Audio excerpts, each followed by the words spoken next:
You've probably heard the word tarot before, and people talking about these mystical, magical cards. But what are these cards? Where do they come from? What do they mean?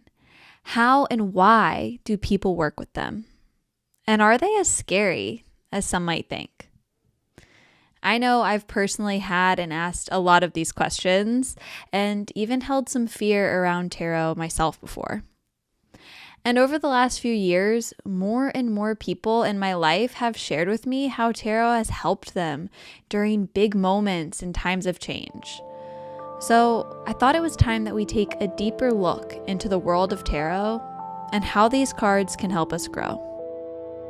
The 78 cards have a way of describing every real situation that anybody can ever imagine in their lives, encapsulated in one of these little picture cards. Welcome to How the Wise One Grows, where we get curious about the things that help us grow and navigate being human together. I'm your host, Holly Zajur, moving through it all with you, one breath at a time.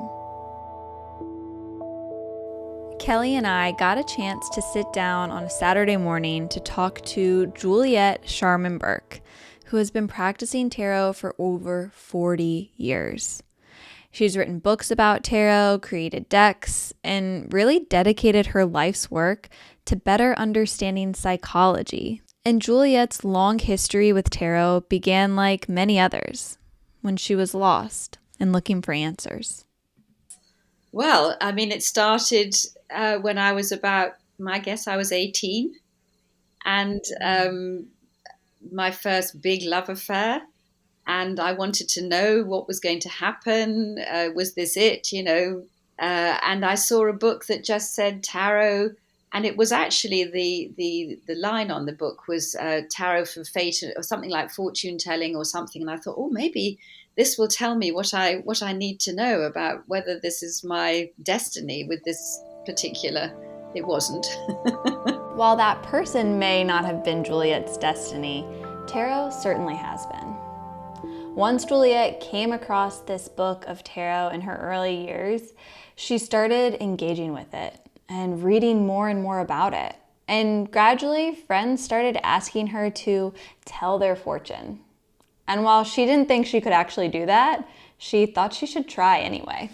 But I'll try. So I took the book and I looked at the cards, and they were very curious. They kind of kept saying things that I didn't really understand. I didn't know why, but they were making sense to the person that I was talking to them about. Gradually, I became more and more interested. And then I was talking with somebody who introduced me to astrology. And then I saw that astrology and tarot had quite a link, and started my journey with astrology, with tarot, and began realizing that when I was reading the cards for people, things I didn't know about them were being revealed in the cards.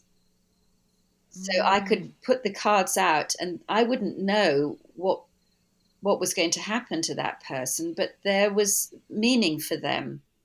Juliet isn't alone in noticing the deeper meaning that tarot can hold for people. And some of our listeners shared similar experiences on what pulling cards has meant for them. Hi there, Mariah here from Nashville.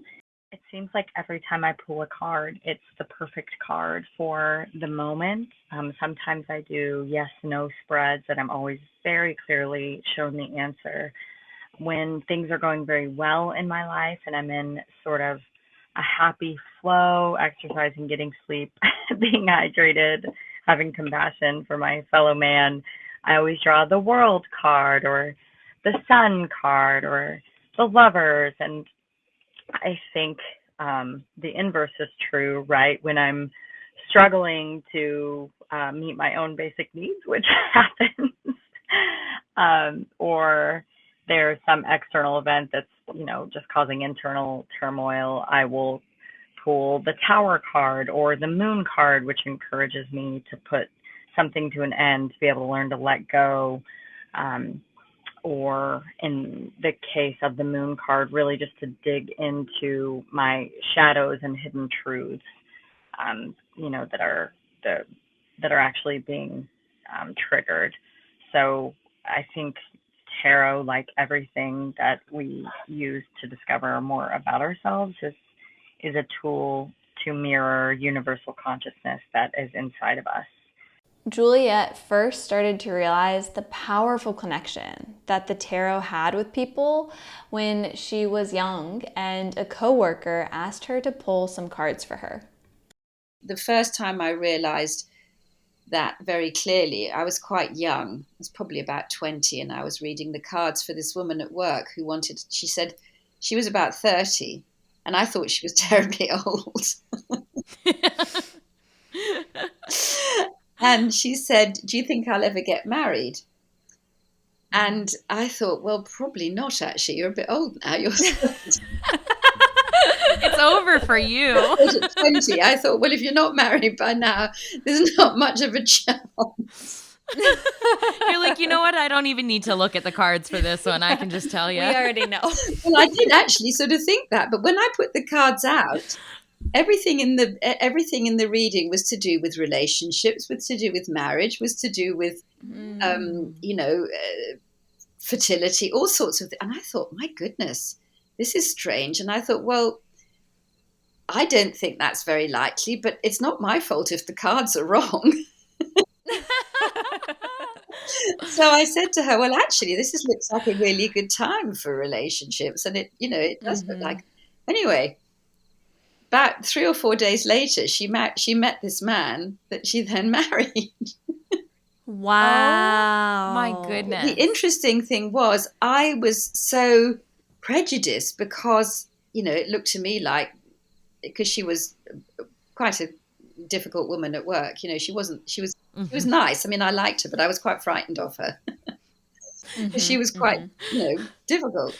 But what I'm saying is I just realized that the cards had this kind of magic about them where you could put things out and it was giving you this weather forecast. So I probably thought it was going to rain today, but then the weather forecast said, no, it's going to be nice. And I thought, well, I didn't think so. But then it was nice. Some listeners shared similar experiences to how pulling cards almost gave a sort of weather forecast, like Juliet talked about, before big transitions during their life. I mean, okay, the time I pulled the 3 of Hearts on 5 separate occasions the week before a breakup, I really didn't want to hear it, but I needed to. Sometimes it's a message that gives me hope, or gives me some confidence during times of change. I recently changed careers after 12 years in the food industry. I was kind of feeling anxious, after that. So I called up a friend for a reading. They pulled the 8 of Cups, and it's funny because this card depicts a figure walking away from 8 golden cups that are in a desert, and he's walking towards some unknown mountains in the distance. And I mean, just from looking at the picture itself, before even my friend told me the meaning behind it, it reaffirmed my decision to seek new opportunities, just like that figure was seeking. My cards read me or my current situation to filth. I would probably say most of the time they do that. But, I would argue that all of the time they are telling me exactly what I need to hear. Similar to this listener, Juliet noticed the big things that would come up when pulling cards. And it started to change the way that she would engage with people and the course of her career and her life. I began realizing that I was talking to people and people were asking me to do their cards and telling me stories about themselves and talking about themselves and using the cards as a way into discussion about quite deep problems. And then I trained as a therapist because so many people were coming with problems that I didn't know how to deal with. So then I became a therapist. So that's a bit about how Juliet first found tarot and started working with it. But what is tarot and where did the tarot come from? It started as a game about 500 years ago called tarocchi in Italy in about 1450. And it has similarities to the playing cards, but it's actually a 78 card deck. But it also has 22 pictorial cards, the major arcana, which have very curious imagery, esoteric imagery, if you like, which is, it includes the star, the sun, the moon, but also death, the devil, the hanged man, the tower, which everybody gets quite scared about. Me included. You included. Okay. So it's the history of tarot is quite complicated, but it's also very, very interesting. And over the years, the esoteric side of tarot has sort of grown, or people have become more conscious of it. A lot of academics have argued that it was only ever a game. But there are a lot of occultists or esoterists who say that it isn't, that it's always had a symbolic value.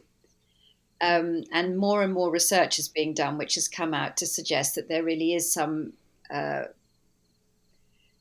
divinatory side of it that's been going on for a long time. So nowadays, the tarot is used for divination and for meditation and for self-understanding. Listeners also shared how the tarot helps them with self-understanding. The more I study tarot, the more I realize it's like everything. It's a mirror to the universal consciousness inside of us. Every card reflects a deeper truth about myself and the world around me. It's really a tool that's helped me connect with my intuition and see life's patterns more clearly. And this is actually pretty incredible that it's still so relevant to self-understanding today in 2024, because the oldest surviving tarot deck dates back to the 1490s in Italy. And while new kinds of decks have evolved and emerged over time, not all that much has changed since the original deck was formed. Because over the years, tarot it's always been around, and it's stayed exactly in its original format, which is quite interesting in itself, that it stayed in the same 78 card, nothing's been changed about it. Of course, now in the current days, lots and lots of people are making their own decks. In 1984, Liz Greene, an astrologer, Liz Greene and myself, created the Mythic Tarot deck, which is based on... You created your own deck? Mythology. Yes. Wow. So I'm sorry, it's based on, did you say mythology? Yes, Wow. It's based on Greek mythology. I've written a few books about tarot, and one of them was the Complete Book of Tarot. And following that, I decided that I wanted to create my own deck and have it completely different to most current decks at the time. So that was called the Mythic Tarot, and that's still around today. And it's based on Greek mythology, because Greek mythology has a very rich history of the gods and the goddesses who all have dominion over certain areas. Of course, astrology and mythology are all very closely linked. And I think you both know a little bit about astrology. Juliet is right. We love astrology, and our episode on astrology, episode 48, is linked in the show notes. The stories of the Greek myths in the Mythic Tarot are merely ways of trying to understand the divinatory meaning of tarot, because a lot of people read tarot for, in quotes, fortune telling. I don't do fortune telling. I do divination, which is trying to understand what the symbols, when you put the cards out, you try to find out what the symbology is trying to tell you about your daily life. And it has a very uncanny way of reflecting back to you what's important at that moment. It's not about telling you what is going to happen. it tells you what the kind of weather forecast, if you like, the emotional or the psychic weather forecast is around. So there are times when it's good to be doing things, pushing hard, times when it's better to stand back. You might get a card that says, you're doing too much, hold off, or, green, go for it. And there's the 78 cards have a way of describing every real situation that anybody can ever imagine in their lives, encapsulated in one of these little picture cards. So when you see one of these cards coming up in a reading, you can say, oh, so this is something I need to be looking at. And that they can be used for meditation purposes. And you can pick cards for particular instances if you're really needing, for example, supposing you really need discipline for something, you really need to actually focus and say, I really need to get a grip of this difficulty problem. You could use the strength card. See if I can find it. Which might be something that you could actually sort of focus on. Can't necessarily find it right at the moment, but another card, for example, if you're looking for balance, you might want to choose temperance, because as you can see, the temperance angel is pouring water from one cup to another, which means that there's this need for compromise, this need for communication, going from gold to silver, which is masculine to feminine. And it's a flowing card. So you're sort of saying this is a really good card for relationships. So if you're having trouble with relationships, this is actually quite a good card to focus on, because you're saying, actually, try and see it from both people's point of views. Let the emotion flow between the two of you rather than letting it stagnate, because that's what happens when water doesn't flow. So the 4 suits represent the 4 elements: earth, air, fire, and water. So we're always looking for a balance between the 4 suits, because you need each of those elements in order to keep some sort of balance. I have never heard of using tarot in that way, in which you choose the card based off of like the energy you want to call in and work with. As someone who like really enjoys practicing meditation, like thinking of the concept of like, okay, I have this card, this is the energy I want to call in, I'm gonna like sit with this and process that in this way. It's just really, really lovely. And if I'm hearing you correctly, I just think it's beautiful that you're explaining it as like not fortune telling, but rather like a temperature check. Like I really love that weather analogy. It's just seeing like what energies are here, what is present. I was relating it into my mind lately of like I've been trying to pay more attention to like the symbolism I see in nature. Like when I see different birds or animals, like looking up their spiritual meaning and seeing like what messages is that trying to tell me? What could I be picking up on here? What is my environment communicating to me?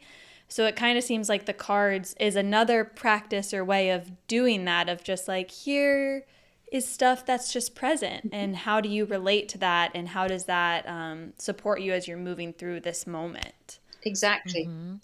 So that's exactly how you can use it. And you can do a reading for somebody, you can do a reading for yourself, you can choose a card, or you can pick a card that represents the kind of energy, that the kind of thing that you're going through at the time, whether it's difficult or whether it's easy, because there's a card for every eventuality, as far as I can see.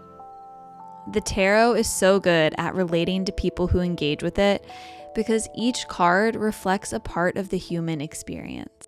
The 22 major cards start off with the Fool, and the Fool is the unnumbered card, and he's maybe a hangover for the Joker from the playing deck, where you've got a wild card.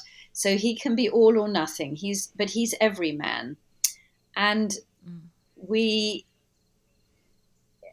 started with the Fool's journey. So the Fool goes through each particular card, like starting from childhood. He goes through with the first teacher he meets, the magician, who's also Hermes, who's the Greek god of education, of business, of communication.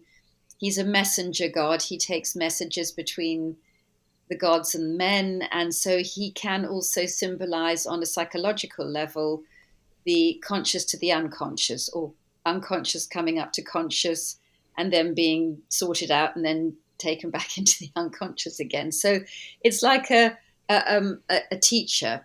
And then there's the earthly parents, and then there's the spiritual parents, and there are various situations along the way, like there's love, there's war, there's justice, temperance, strength, and prudence, which are all the four qualities, the four moral lessons of life that we all have to learn. And so there's this traveling through life. So you get to sort of middle age, and you meet, the search for meaning, which is different, because the first half of life and the fool's journey is very much the outer life, getting your act together, getting your career going, getting your relationships in order. And then it's like, and what's it all about really? So then there's the underworld journey, which goes into there's the hanged man, there's death, there's the devil, the tower, and then you come out again through the star to the sun, moon, judgment, and the world.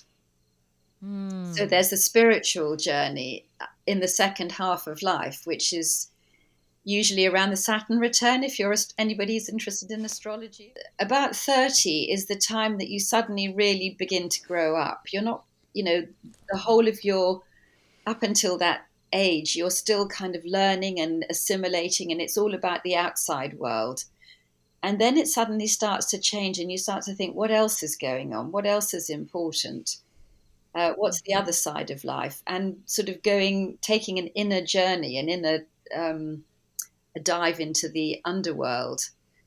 So sorry to interrupt. I know you're at a really good part right now, but I'm going to chime in with a few announcements while I have a captive audience. One, a quick update for listeners is that from now until the end of the year, episodes will be released monthly instead of bi-weekly, so that every episode can be as strong as possible. And this is one of the most important things I'm learning about growth, is that sometimes it's about quality, not quantity.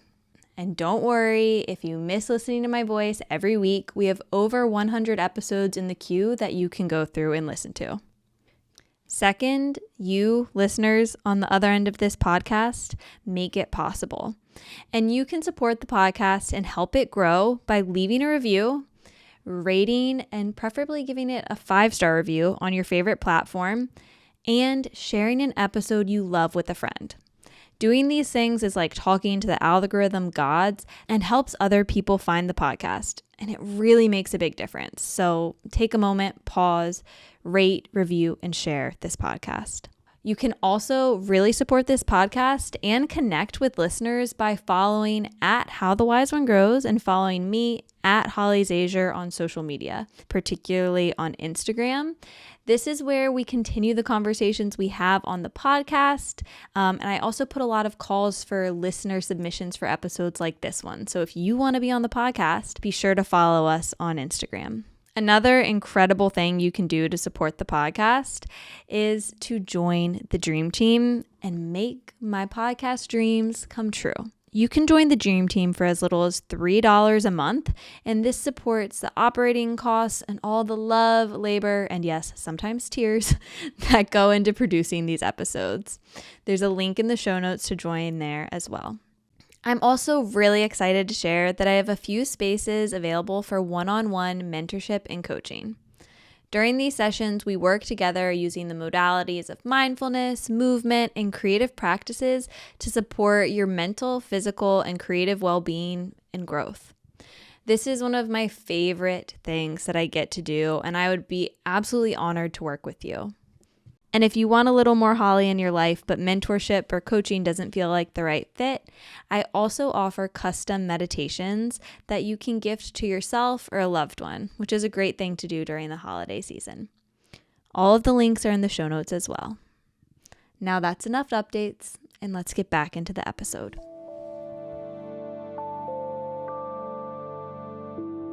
There can be a lot of fear associated with tarot. And part of this is because of this connection that tarot has to the underworld and the shadow parts of our human experience. But the tarot isn't actually as dark as it might seem.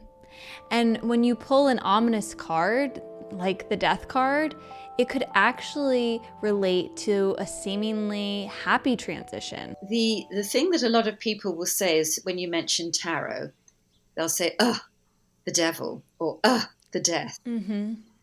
And actually, the Death card is really only about the changing of phases in life. So the Death card could just as well represent leaving school, because it's a death. It's an ending. You leave school and you'll never go back to high school, not in the way you did the first time round. You leave university. It's a death. Is that a bad thing? No, it's necessary. Because if you didn't leave, you'd stay in university forever, and that's not a good thing. You want to keep going. I've heard when I was getting married, someone gave me this book that was explaining marriage as a death, and like the wedding as like a funeral ceremony in a sense. It's like this transition of like, yourself before marriage, like your maiden self dies and you like emerge into this next chapter. So I really resonate with what you're saying on that level. Like life is all of these little deaths. Yeah, that's a perfect example of the Death card, because it is, you die as a maiden and you're reborn as a mother, as a wife, and then the same with motherhood. And there used to be lots of rituals around that in ancient times. It's now kind of turned into a hen do, or I think you call it a bachelorette party, don't you? Bachelor, but we do know hen do is better. Yeah. But it's the same with the baby shower. But it's actually a really big, serious stage where you're actually saying goodbye to a part of yourself that will never be quite the same again. The deck that Juliet created, the Mythic Tarot, explains the deeper meaning and themes behind the tarot by using Greek mythology to explain things like the Death card. And the myth that we used for the Death card was in Greek times, the souls of the dead were always buried with a coin on their tongue, and they had to be shipped across the river Styx from the world of the living to the land of the dead. And if you didn't have your coin on your tongue, you couldn't pay the boatman, and he wouldn't take you across. So you have to pay the boatman, and the coin that you're paying psychologically is mourning, because you mourn the loss of one life, and then you have to go into the next life. But if you don't pay, you just get stuck. So you get stuck not really living. You're not in the land of the living, but you're not in the land of the dead, which is another land. I remember someone describing the Death card to me saying, focus on the fact that it is a rebirth. And it shifted my whole perspective, because especially in this era of or my own personal time with Saturn return, and with just being personally very lost and feeling like I was lost in my personal life, in my career, like all of these, it kind of felt like every aspect that I had spent the last decade plus building up was all they all changed places and then kind of rearranged. And I was like, wait, what?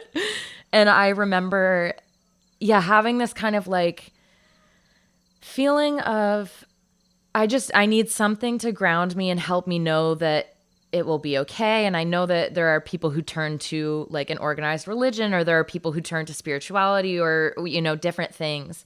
And that was something where I felt really, I got very invested in learning about tarot and kind of being part of this moon group and learning about astrology. I will say I'm still very much a newbie. I don't know much at all. But I remember that being something where I kind of had this perspective shift, where at first I was so nervous, because I was like, what if I'm already in this place where I feel so lost? I feel like so much is happening that's out of my control. And then I pull tarot to try and make myself feel better. And then it's like death, the hanged man, the whatever. And I'm like, oh my gosh, it just means everything is going to be bad forever. And it's so interesting. I remember having, someone say that was like, a death is only ever a positive thing because it means that you are living, in that you are like shedding one thing and moving on to a next thing. And I know for me, like my greatest fear is staying stagnant in any aspect. So it actually really helped kind of shift that perspective a little bit. Mm-hmm. Talking to Juliet helped me understand that these seemingly ominous cards, like the death card, aren't as scary as they might seem. And yet there's still so much fear around the tarot. Actually, Holly and our friend Emma got me for my birthday this year a little deck, my first deck of tarot. Mm-hmm. And so I've had some people in my family and my friends up here in Connecticut that I offer. I was like, ooh, do you want to pull tarot cards? And I've had a few people be like, no, that it really freaks me out. Like it scares me. I don't want to mess with that. And I'm curious. I mean, you said that you've come up with that a lot of obviously people being like the devil, the hanged man, it's so dark. I'm wondering if you have had a way of kind of describing the flip side of that to people, or like why it isn't scary. It's not like I'm telling your future and the future is bad, or, how you've kind of dealt with that. Well, I don't ever see the death card as being physical death. I don't sort of say the death card means you're going to die, which is the kind of the Gypsy Rose Lee, if you like, the sort of the superstitious, the kind of, what can I say? The sort of, well, the person who doesn't really know what they're talking about with the tarot. So for me, the death card is about the change, and the change is a necessary one, because if you don't change, you can't grow. That's why if you don't, if you could stay, if you want to become a mother, you have to die and be reborn as a mother. You can't stay single and get married. You commit to something, and every time you commit to something, and then if it's not working out for you, you change again. So you get divorced, or you move into a new house, and then it's not the same. It's not the house you wanted to live in 5 years' time later. You move again, but every time you do that, it's a little death, because the old thing changes. But the trees lose their leaves every year. If they didn't, they wouldn't. They'd die. They would literally die. You change. And then when you do, just at the moment of change, you have this, oh no, it's so sad. Yeah, it's sad. It's necessary. You have to move on. And so I think the death card is a very important one like that. And I'm never sorry to see the death card. And the devil is an interesting one because, of course, the church and the tarot and astrology and any kind of esoteric practices don't get along very well together. So the church always hate anything to do with anything that isn't the church, because the gods of the old religion become the devils of the new. So the pagan gods are all the gods who were around long before Christianity came in. Wow. So all the Greek gods are pagan. And pagan simply means pre-Christian. When the Christian, Christianity came as the dominant religion, it had to get rid of all the gods of the old religion had to become the devils of the new. And interestingly, Pan, the god Pan, have you heard of the god Pan? The Greek god. I've heard the name. Yeah. Okay, so he's a goat god, half man, half goat, and he's the god of untamed nature. So nature that hasn't got any taming to it, and also sexuality. So he's a god of sensuality, sexuality, nature, everything that's to do with fertility, but that was something that was very much frowned upon right, in the church. And the god Pan has been associated with the image of the Christian devil as half goat, look like a goat-like figure. Yeah. Wow. So the only many of the Greek gods have actually, many of the Christian gods are actually Greek gods sort of souped up, called saints. Mm-hmm. They've been kind of transformed. But Pan was the only one that was actually announced by, I can't remember which of the Christian apostles, or was it even St. Paul, who said the great god Pan is dead, meaning the pagans are all gone. And of course the Christians did, in fact, the monks did destroy many of the pagan temples and burnt lots of pagan imagery and destroyed many texts. So when you see the devil, it's actually the Christian version of all things that are to do with the body, sexuality, all no-nos to me. This is blowing my mind right now. This might be a bit much for you, This might be a bit much for your podcast. You might have to do a lot. No, it's so interesting. It's so interesting. Yeah. And I think I've been very curious about paganism, and just hearing it defined as like pre-Christian provides so much clarity to that. And it does seem to really help with that understanding and why we have such deep fear of it. Yes. Because our, religious culture has so deeply communicated, like, this is the devil, this is bad. So anything associated with those things, we have this like almost like intrinsic fear, because that's what we've been reared over and over again. And by naming it like you are, you're communicating that like inherently those things are not the devil. Those are not bad. Inherently, it's just before Christianity. It's just another lens. Nature. It's nature. This is things people do, rather than this is something wrong. There's nothing wrong with experiencing earthly pleasures, if you like. Fear around things like the devil card might not only come from religion, but also because it touches on the shadow parts of ourself and our psychology. So the devil card in the tarot actually means obstacles, inhibitions, things that block, things that you're afraid of, things that you're ashamed of, all the sort of things that you bury deep down in your shadow. And if you've ever heard of Jung and Jungian psychology, so Jung talks a lot about the shadow, the parts of ourselves that we try to hide, the parts of ourselves that we don't want anybody to know about because they're shameful. And so the devil has become associated with all of that shame and guilt and feeling of, disapproval.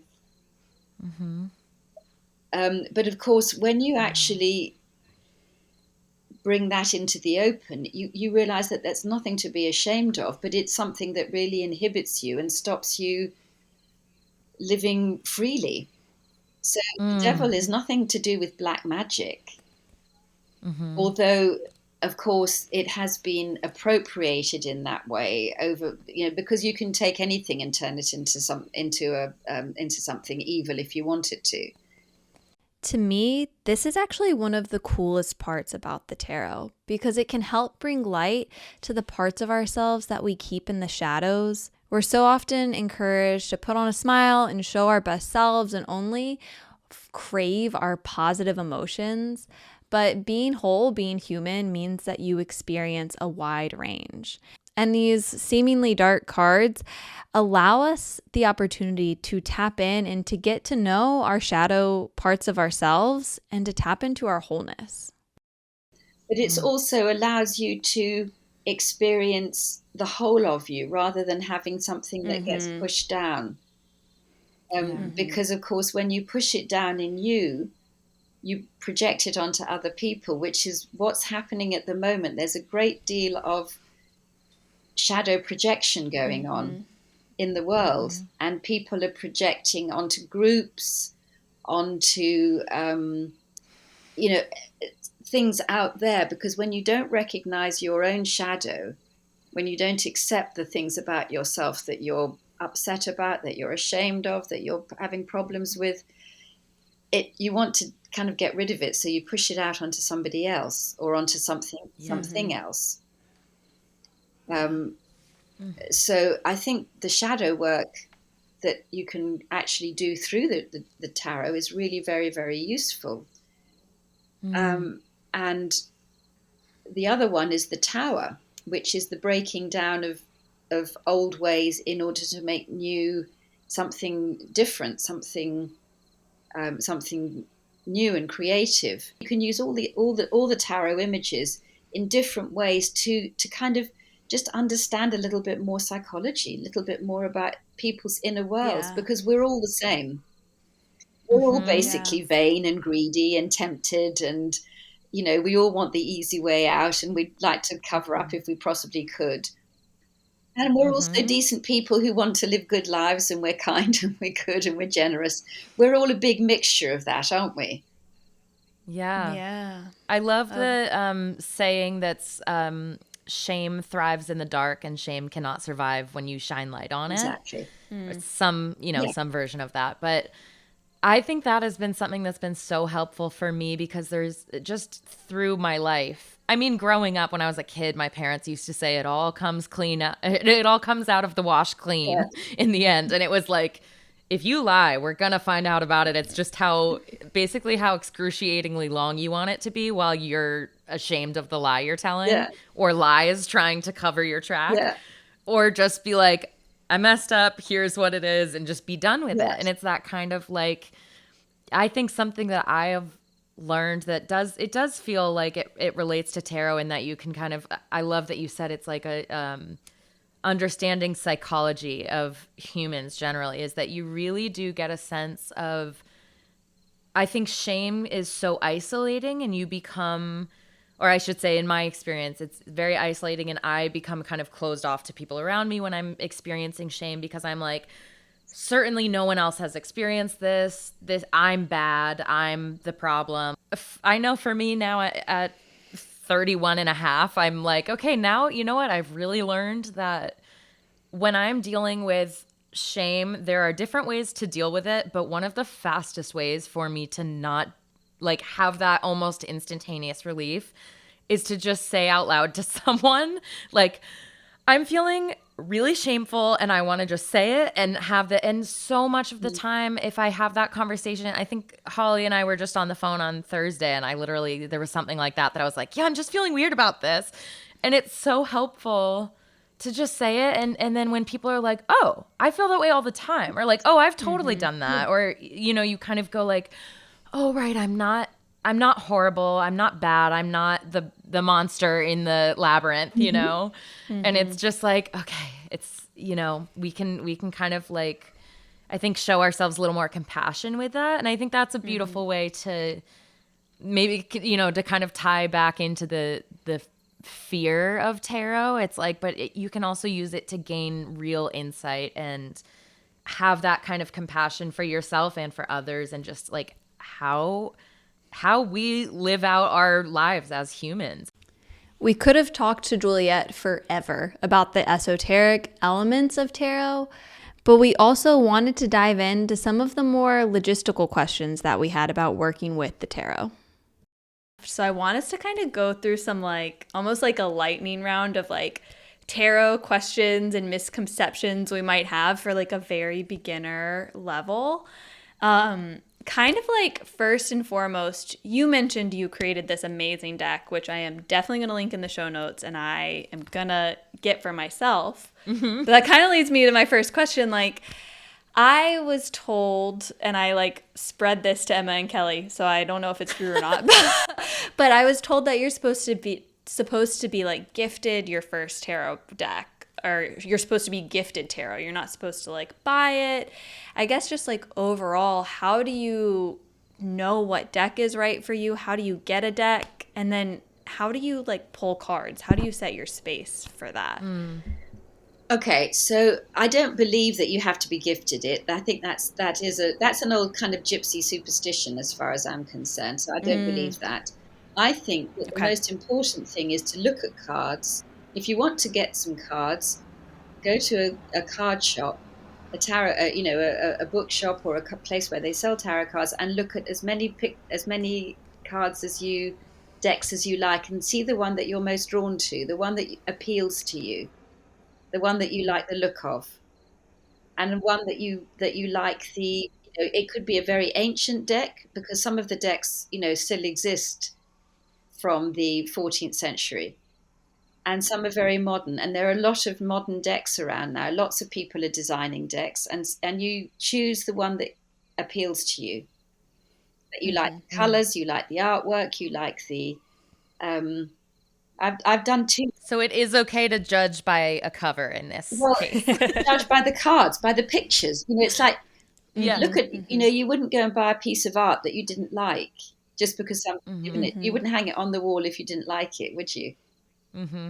So if you use Makes a bit more sense that way because it's so personal it's to what you're personal. going through. So you You've should got to be pick. friends with these cards. They've got to speak to you. They're your friend. And if you don't like the look of them and you don't like the design or the color, then you're not going to get friendly with them. What is the difference between oracle and tarot? I feel like when I go to buy tarot, I often am like drawn to these oracle cards, and then I'm like, wait, is this the same thing, or what? What is the difference It's between the two? not, but the oracle cards there's a similarity in the fact that you pull an image, or pull a card that has an image, and it has a statement to it. It might say wisdom, or it might say tranquility, or it might say just a couple of words that you're supposed to then meditate on for that day. So but the tarot is part of this 78 card system. So it belongs to a whole system, whereas the oracle cards are they work on their own. They're individual. So you might just you can still use the tarot in the same way. You might pull the devil card first thing in the morning, and you think, okay, so what shadow stuff am I working on today? Or if it's the death card, you might say, okay, so what am I ending? Or you might pull the magician, which might say, what are my opportunities? Let me think about my opportunities. And what's the fool, which is what risks am I taking today? Or temperance, which is what balance am I looking for? So they've all got different meanings, but the oracle cards there's a similarity, but they're not the same. When you pull cards for yourself, or when you're working with a client or someone and you're pulling cards for them, do you have different ways that you go about it? Or are you, like, I've heard of some people literally saying, I scatter them and then I hold my hand over them, and whatever I feel like energetically drawn to, I'll pull, or having a specific system for like past, future, present. Do you have a set way that you do it, or? Yeah, I do. But I always some people shuffle. Some people ask the client to shuffle, and then they lay out from the shuffle. Some people won't let other people some readers don't like people to touch their cards. I like to shuffle myself, and then I lay the cards out face down and have the client pull them individually. So 10 cards, and then I lay them out in a particular spread and read them from there. And I usually do 3 spreads per reading. Oh, interesting. So it's always 10 cards when you do it? I do 10, 7, and 3, and 5. But that's my little sort of ritual. But there are loads and loads of ways of doing it. Just like Juliet said, there are all kinds of ways to read tarot. So we spoke with a tarot reader, Melanie Grace, based in Richmond, Virginia, about how she works with the tarot. There's definitely no right or wrong way to tarot, but when I'm teaching tarot to other people and in my personal practice and in my practice that I do professionally, I am not one to use spreads. The cool thing is that there's no right or wrong. It's all about how you choose to work with the tarot. I was just wondering, when you said that you put them into a pattern for clients, like they pick and then you kind of arrange them. Yeah. Is there a particular way that you personally tend to arrange them, or is it just kind of the order they came out? I take the first one chosen and put that one down first, but there is a spread. It's like a layout called I use the Celtic cross, which is a 10 card. It's an old fashioned, but a 10 card layout. And then I do another 7 card spread, and then I do a 5 card spread, which is the horseshoe spread. And then each of those positions have a meaning. So it's where you are at the moment, where you're working towards, what's expected, what's not expected, where you're going towards in your future. But it's very loose. It's not like this is going to happen, but this is your, like I say, your weather forecast for about 6 months. That's how long I reckon a card reading will maybe take. And sometimes it can come out very, very quickly, and sometimes it can take about 6 months to sort of play out. But it's not so sort of, it's not like what I would call real fortune telling, shall I take this job or not? I wouldn't ever tell anybody take this job or don't take it. I'd say, well, what are the pros and cons? What are you struggling with? And sort of tease it out by looking at the images and working with those stories that they tell. While the way that Melanie and Juliet pull cards might look different, the way in which they encourage the people they work with to engage with the tarot in their cards they're pulling is actually really similar.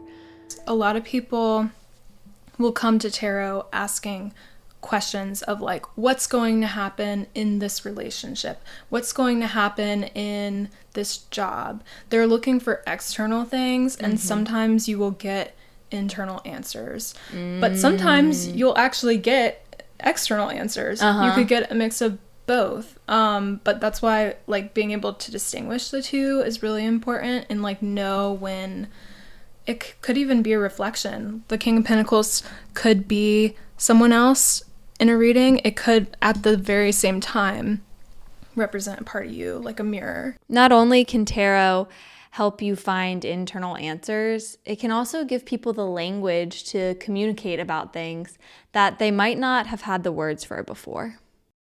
I'm very nerdy on getting into like learning about myself. I think many of us who are into astrology or tarot or any kind of thing share that, where it's like, I just want to learn like every little piece of, this might kind of explain something about why I feel the way I feel about this, or why this is a struggle for me or something. It's fascinating to me. It's a gateway to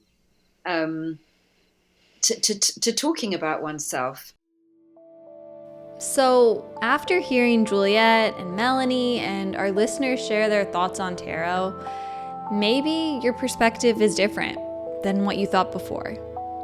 Maybe tarot isn't so scary after all, but instead offers a window into looking more deeply at our internal landscape and the wholeness of being human.